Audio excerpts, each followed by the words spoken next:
Hi designers, welcome to all. நம்ம கிளாஸில் இன்றைக்கி பார்க்க போகிறது triangle loading or double colour loading அப்படின்னு சொல்லுவாங்க. அதை எதில் போட போகிறோம் அப்படின்னா கட் பீட்டில் தான் நான் உங்களுக்கு சொல்லித்தரப்போகிறேன். ஆல்ரெடி ட்ரையாங்கிள் லோடிங் சில்க் த்ரெட்டில் பார்த்துருக்கோம். எம்போஸ்டு ட்ரையாங்கிள் லோடிங் பார்த்துருக்கோம் நம்ம டபுள் கலர் வச்சு. இதுக்கு வந்துட்டு கட் பீட் யூஸ் பண்ணுறதுனால இந்த மாதிரி பீடுக்கு மேலே தான் அது ஓவர்லாப் ஆகி வரும். இந்த சைடு ஒரு லைன் வந்துச்சு அப்படின்னா இந்த மேலே. ஸோ கட் பீடுங்கிற போது இதுவே எம்போசிங்காக தான் இருக்கும். நம்ம வந்துட்டு கீழே பைப்பிங் த்ரெட் கொடுக்க தேவையில்லை. சரிங்களா? லைன்ஸ் மட்டும் இந்த மாதிரி ஒரு 1 inch டிஸ்டன்ஸில் போட்டுக்கோங்க. கட் பீடு வந்துட்டு ஒரு 6-7 கட் பீடு பிடிக்கிற அளவுக்கு போட்டுக்கோங்க. அதுக்கு மேலே அகலமாக போட்டிங்க அப்படின்னா பார்க்குறதுக்கு அந்த அளவுக்கு நல்லா இருக்காது. இன்றைக்கி நான் எடுத்திருக்கக்கூடிய கட் பீடு வந்து பார்த்திங்க அப்படின்னா கோல்டனும் ரெட் கலரும் தான் நான் எடுத்திருக்கேன். தெரியுதுங்களா? சைடில் நான் கொட்டி வச்சுருக்கேன் பாருங்கள். இப்போது இதில் வச்சு நான் உங்களுக்கு ப்ராக்டிஸ் பண்ணி காமிக்கிறேன். ஃபஸ்ட்டு ஒரு 6-7 கட் பீட் நீங்கள் லோட் பண்ணி பாருங்கள். ஸ்லாண்டிங்காக லோட் பண்ணணும், ஸ்ட்ரைட்டாக லோட் பண்ணக்கூடாது. இப்போது இந்த அளவுக்கு கட் பீட் வச்சா போதுமானதாக இருக்கும். ஸோ ஒரு செயினு, ஒரு லாக்கு, கீழேருந்து மேலே போகும்போது லாக்கு சரி லோட் பண்ண மாட்டோம். நம்ம மேலேருந்து கீழே வரும்போது மட்டும் லோட் பண்ணுவோம். 6 கட் பீட் 7 கட் பீடு தான் பிடிக்கும் அப்படின்னு சொல்ல முடியாது. அதுவே கண்டினியூ ஆகும்னு சொல்ல முடியாது. ஏன்னா பெருசும் சிறுசுமாக இருக்குது இல்லைங்களா? அதனால் 6 ஃபஸ்ட் லைனில் வந்துட்டு 6 போட்டிருக்கேன். இந்த டைம் 6 கொடுத்து பார்க்குறேன். கரெக்டாக இருந்தால் விட்டுருங்க. அப்படி இல்லை அப்படின்னா அதிகமாக இருந்தால் ஒன்று எடுத்துருங்க, கம்மியாக இருந்தால் இன்னொன்று ஆட் பண்ணிக்கோங்க. ஸ்டார்டிங்கில் பிகினஸாக இருக்கும்போது ஃபுல்லாக லோட் பண்ணி எடுக்க முடியல அப்படின்னா 6 இல்லைனா 7 கட் பீடு மட்டும் லோட் பண்ணி ஒரு லைனுக்கு மட்டும் போட்டுக்கோங்க.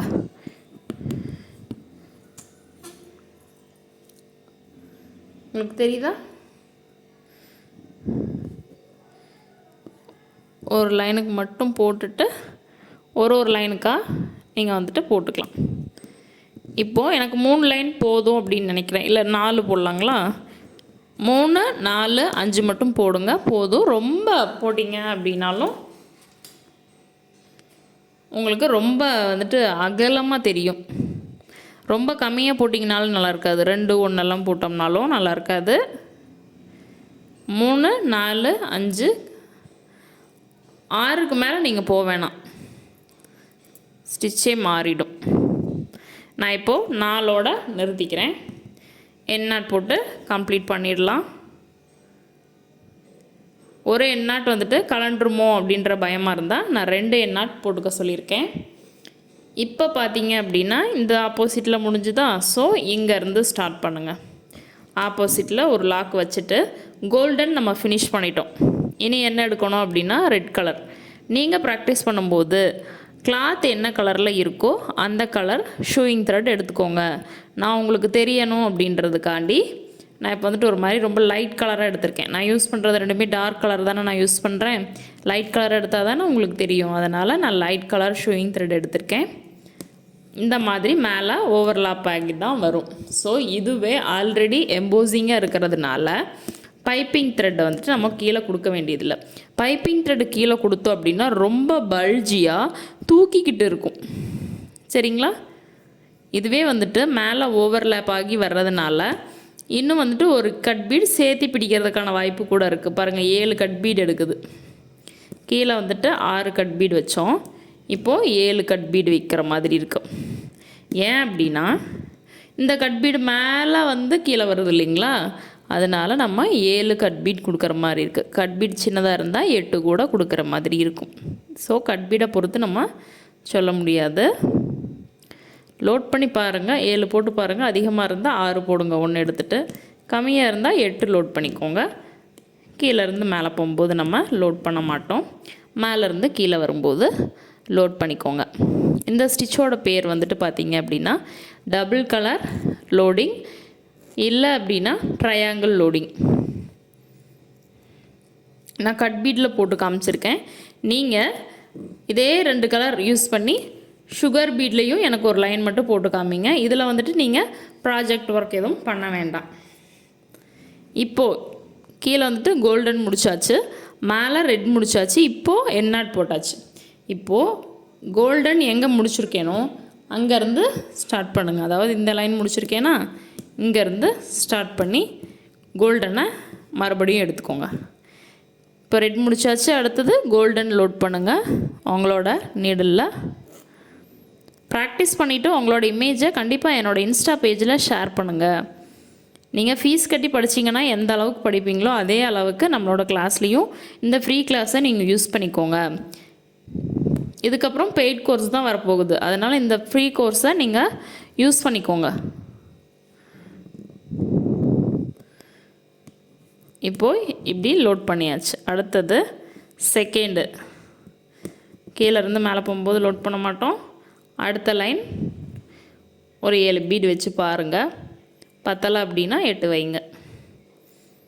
மேக்ஸிமம் 10 பீடுக்கு மேலே போகிற மாதிரி நீங்கள் அகலம் போட்டுறாதீங்க. எங்கே சொல்கிறேன்னு தெரியுதா? பென்சிலில் லைன் போட்டு வச்சுருக்கேன் பார்த்தீங்களா? அதுக்கு மேலையெல்லாம் போச்சு அப்படின்னா அந்த ஸ்டிச் நல்லா இருக்காது. மறுபடியும் லோட் பண்ணிவிட்டு இந்த கோல்டனை ஃபினிஷ் பண்ணிவிட்டு நான் உங்களுக்கு காமிக்கிறேன். இப்போது அகைன் கோல்டன் வந்துட்டு நான் ஃபினிஷ் பண்ணிட்டேன். இப்போது த்ரெட் என்னாட் போட்டுட்டு ரெட் எங்கே ஃபினிஷ் பண்ணியிருக்கீங்களோ அங்கே இருந்து எடுங்க. கோல்டன் ஃபினிஷ் பண்ணதுக்கப்புறம் ரெட் கலர் பீடு ஒரு 7 பீட் லோட் பண்ணுங்கள். ஸ்டார்டிங்கில் இப்படி 7 பீட் 8 பீட் இந்த மாதிரி லோட் பண்ணி போடுங்க. நீடில் ஃபுல்லாக லோட் பண்ண வேண்டாம்.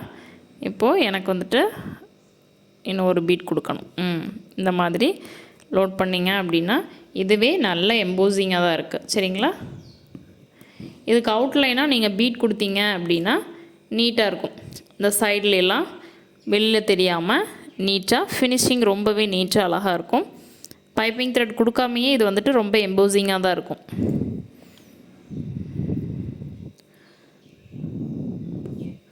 இல்லை எனக்கு இன்னும் எம்போசிங்காக வேணும் அப்படின்னா நம்ம பென்சில் லைன் போட்டிருக்கிறோம் இல்லைங்களா, அந்த லைனில் ஒரு பீட் இந்த மாதிரி இப்படி ஸ்டிச் பண்ணிட்டு வரணும். ஒரு பீடு சுகர் பீட் இல்லைன்னா ஒரு பீட் கட் பீட் கொடுத்துட்டு வாங்க. உங்களுக்கு தேவைன்னா, கட்டாயம் கிடையாது, தேவையில்லை என்னை பொறுத்த வரைக்கும். ஏன்னா இதுவே வந்துட்டு ரொம்ப எம்போசிங்காக தான் கிடைக்கும். ஏன்னா கட் பீடு ஒரு கட் பீடுக்கு மேலே இன்னொரு கட் பீடு வருது இல்லைங்களா? இப்போ கோல்டனுக்கு மேலே ரெட் வருது. அதனால் இதுவே எம்போசிங்காக தான் இருக்குது. உங்களுக்கு வீடியோக்கு எப்படி தெரியுது அப்படின்றது எனக்கு தெரியல. நேரில் நல்லா எம்போசிங்காக தான் தெரியுது. நூல் ஏதாவது சிக்கிச்சு அப்படின்னா ஒரு ஸ்டிச் எடுத்து விட்டுட்டு அதுக்கப்புறமா போடுங்க, கரெக்டாக வரும். 6 பீடாக 7-8 பீட் தேவைப்படுதா, எத்தனை பீட் தேவைப்படுதுன்னு பார்த்துட்டு ஒரு ஸ்டிச்சுக்கும் ஒரு டைம் லோட் பண்ணிக்கோங்க. உங்களுக்கு பிகினராக இருக்கும்போது ஈஸியாக இருக்கும். 10-12 பீட் லோட் பண்ணி சிரமப்பட வேண்டாம். மறுபடியும் எண்ணாட் போட்டுட்டு இங்கேருந்து இங்கே கிராஸாக எடுக்கணும். என்ன கலர் எடுக்கணும்? Golden colour. சரிங்களா? இதே மாதிரி மாற்றி நீங்கள் லோட் பண்ணிகிட்டே வந்தீங்க அப்படின்னா உங்களுக்கு ட்ரையாங்கிள் லோடிங் கிடச்சிரும். இப்போ இந்த இடத்துல ஒரு ட்ரையாங்கிள் தெரியுது பார்த்தீங்களா? இதுதான் வந்துட்டு ட்ரையாங்கிள் லோடிங். சரிங்களா? அந்த இடத்துல ஒரு ட்ரையாங்கிள் ஷேப் தெரியுது பார்த்தீங்களா? அதே மாதிரி இந்த பக்கம் பார்த்தோம் அப்படின்னா இந்த பக்கம் ஒரு ட்ரையாங்கிள் ஷேப் கிடைக்கும். நான் இன்னும் ஃபுல்லாக லோட் பண்ணிவிட்டு உங்களுக்கு காமிக்கிறேன்.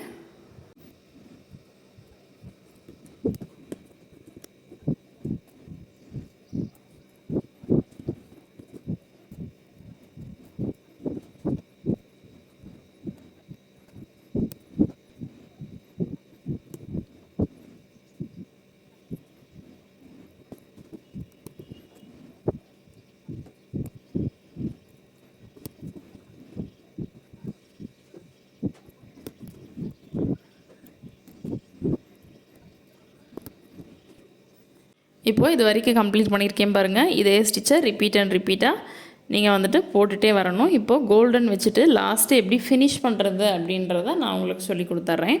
இப்போது கோல்டன் வந்துட்டு நம்ம மறுபடியும் லோட் பண்ணிக்கலாம். நான் ரெட் கலர் முடிச்சுட்டு எண்ணாட் போட்டேன். கோல்டன் வந்துட்டு லோட் பண்ணிவிட்டு எப்படி ஒரே நேர்கோட்டில் இதே மாதிரி ஒரு ஸ்கொயராக எப்படி ஃபில் பண்ணுறது அப்படின்றத நான் சொல்லித்தரேன்.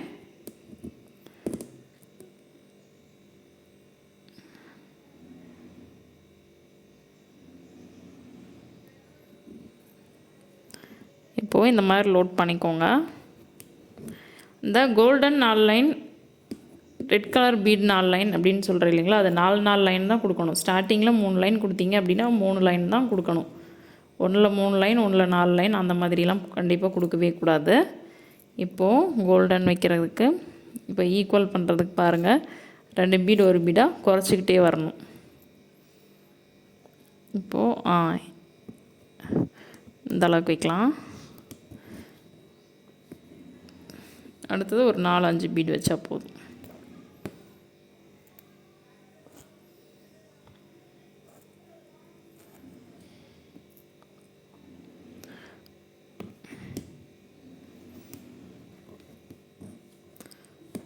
எண்டிங்கில் இந்த மாதிரி ஒரு லைன் மாதிரி கீழே ஒரு லைன் போட்ட மாதிரி ஃபினிஷ் பண்ணிக்கணும்.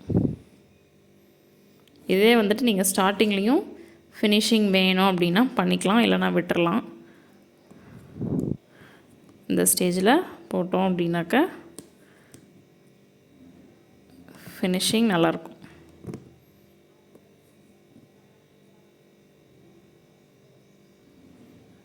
இதோட லைன் போட்ட மாதிரி இன்னுமே இதில் ஒரு பீட் கொடுத்துருந்தோம் அப்படின்னா இன்னுமே ஸ்கொயராக கிடைக்கும்.